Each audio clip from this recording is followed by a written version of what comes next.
அனைவருக்கும் வணக்கம். இது உங்கள் எனகம் சேனல். நான் உங்க எட்வின். நான் முன்னையே உற்று நோக்கிக் கொண்டிருக்கிறேன். கட்டாயம் ஒரு நாளும் நீ எனக்குள் வந்து செல்வதை என்னால் உணர முடிகிறது. கட்டாயம் ஒவ்வொரு நாளும் எனக்காக வருவாய். நான் உன்னை உற்று நோக்கிக் கொண்டிருப்பேன், உற்று நோக்குவேன். அன்பிற்கினியவர்களே, சிறு குழந்தைகள் விளையாடிக் கொண்டிருக்கிறார்கள். 10 சிறுவர்கள் விளையாடிக் கொண்டிருக்கின்ற அந்த குழுவிலே ஒரு சிறுவன் மட்டும் எல்லாவற்றிற்கும் பயந்த சிறுவனாக இருக்கிறான். அதாவது நம்ம சொல்லுவோம் இல்லையா? பயந்தாங்கோலி அப்படின்னு சொல்லி நார்மலா சொல்ற அந்த விஷயம் தான். அந்த ஒரு சிறுவனை என்ன பண்றாங்க அப்படின்னா, இந்த 10 பேருமே விரட்டிட்டு விளையாடுறாங்க. வழக்கமா இது தொன்று தொட்டு அவர்களுக்குள்ளார நடக்கின்ற ஒரு சாதாரண விஷயமாகத்தான் தெரிகிறது. ஒரு நாள் அந்த 10 குழந்தைகளும் அந்த ஒரு பயப்படக்கூடிய அந்த சிறுவனை துரத்திக் கொண்டே வருகிறார்கள். அந்த சிறுவனும் வழக்கம் போல ஓடிக்கொண்டிருக்கிறான். இவர்களிடமிருந்து எப்படியாவது தப்பிக்க வேண்டும் என்பதற்காக என்ன பண்றான் அப்படின்னா, ஒரு சிறு பள்ளம், அது குகை என்று கூட வைத்துக்கொள்ளலாம். அந்த குகைக்குள் செல்கிறான். அப்போது அந்த 10 சிறுவர்களும் சிறுமியர்களும் அங்கேயும் இங்கேயும் தேடி பார்த்துவிட்டு, எங்கே இந்த சிறுவனை காணுமே என்று அங்க இங்கும் கூப்பிட்டுட்டு இருக்காங்க. அந்த சிறுவன் உள்ளே போனவன் ஒரு காட்சியை பார்க்கிறான். அது என்ன அப்படின்னா, வழக்கமா நம்ம இதுக்குள்ளாரே போச்சுன்னா அங்க வந்து பூச்சி பொட்டு வேறு ஏதாவது இருக்கா என்னன்னு பார்ப்போம். பூச்சிங்க ஏதாவது இருந்துச்சுன்னா நம்மளை கடிச்சிடும் இல்லையா? அதனால பூச்சி பார்ப்போம். அந்த மாதிரி அவனும் அங்கே ஒரு பூச்சியை பார்க்குறான். அது வேற ஒன்றும் இல்லை, ஒரு ஸ்பைடர், 8 கால் பூச்சின்னு சொல்லுவோம் இல்லையா? அந்த ஸ்பைடர் அது என்ன பண்ணிட்டு இருக்கு அப்படின்னா, வலையை பின்னிட்டு இருக்கு. இவன் பயந்து போயிட்டான். அது என்ன பூச்சின்னு கூட அவனுக்கு தெரியல. அதனால அந்த ஸ்பைடரை வந்து துரத்தி விட்றான். ஆனால் அந்த ஸ்பைடர் வந்து அங்கேருந்து போகிறதா இல்லை. அது ஒரு வேலையில் இருக்குது. அதை வந்து இவன் பார்த்துட்டு அதை அங்கே இவன் பயந்ததுனால துரத்திட்டு இருக்கான். அப்போது அது என்ன வேலை பார்த்துட்ருக்கு அப்படின்னா, கூட கட்டுது, திரும்ப அதையே அழிச்சிட்டு திரும்பவும் அது கட்டுது.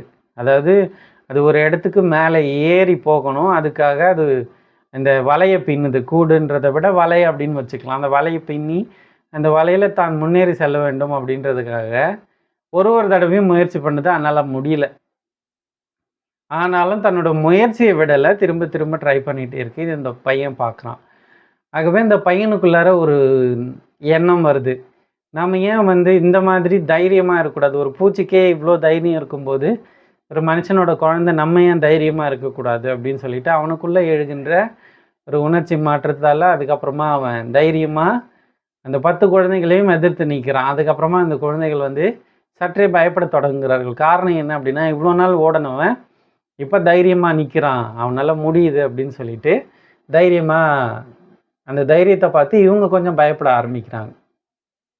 அன்பிற்கினியவர்களே, இந்த இடத்துல நம்ம தெரிஞ்சுக்க வேண்டியது என்ன அப்படின்னா, உற்று நோக்கல். அங்கே உள்ள சென்ற அந்த சிறுவன் வந்து தன்னை சுற்றி என்ன நடக்குதுன்றத ஒரு நிமிஷம் பார்க்குறான். அந்த உற்று நோக்கலின் விளைவாக அங்கே தனக்குத்தானே ஒரு முயற்சியையும், தனக்குத்தானே ஒரு வலையையும், தனக்குத்தானே ஒரு முன்னேற்றத்தையும் உருவாக்கி கொண்டிருக்கின்ற ஒரு ஸ்பைடரை பார்க்குறான். அதை பார்த்து முடித்த உடனே அதை அப்சர்வ் பண்ண உடனே அதை தனக்குன்னு தான் ஏன் எடுத்துக்க கூடாது அப்படின்றது தான் அவனோட அந்த கேள்வியாக இருக்குது. அந்த கேள்வியால் தான் அதுக்கப்புறமா அவனுக்குள்ளார அந்த மனமாற்றம் வருது. அந்த மனமாற்றத்தால் தான் தைரியவானாக உருவெடுக்கிறான். அன்பிற்குரியவர்களே, அதனால் நம்ம எந்த விஷயத்தையும் உற்று நோக்கணும் அப்படின்னா, அதுவே சாலச் சிறந்த ஒரு கற்றுக்கிறது. ஒரு விஷயத்தை நம்ம கற்றுக்கிறதுக்கு ரொம்ப முக்கியமானது என்ன அப்படின்னா, உற்று நோக்கிறது. ஒரு விஷயத்தை உற்று நோக்கினாலே அதில் உள்ள நல்லது கெட்டது நமக்கு தெரியும். நல்லதை அன்னம் மாதிரி, பாலை வந்து அன்னம் எடுத்துக்கும், தண்ணியை அன்னம் விட்டுடும்னு சொல்லுவாங்க. அந்த மாதிரி உற்று நோக்கினாலே அதில் உள்ள நல்லது கெட்டது நமக்கு புரியும். அதில் நல்லதை மட்டும் எடுத்துக்கின்னு நம்ம கற்றுக்கொள்ள ஆரம்பிச்சிருவோம். அதை பயன்படுத்த ஆரம்பிச்சிருவோம். கெட்டதை விட்டுருவோம். அதனால் உற்று நோக்கல் அப்படின்ற அப்சர்வேஷன் அப்படின்ற இந்த கான்செப்டை நமக்கு வந்து மனுஷ இனங்களில் ரொம்ப முக்கியமான ஒன்றா நம்ம பார்க்க வேண்டியிருக்கு. ஏன் அப்படின்னா, அவ்வளோ முக்கியத்துவம் வாய்ந்தது.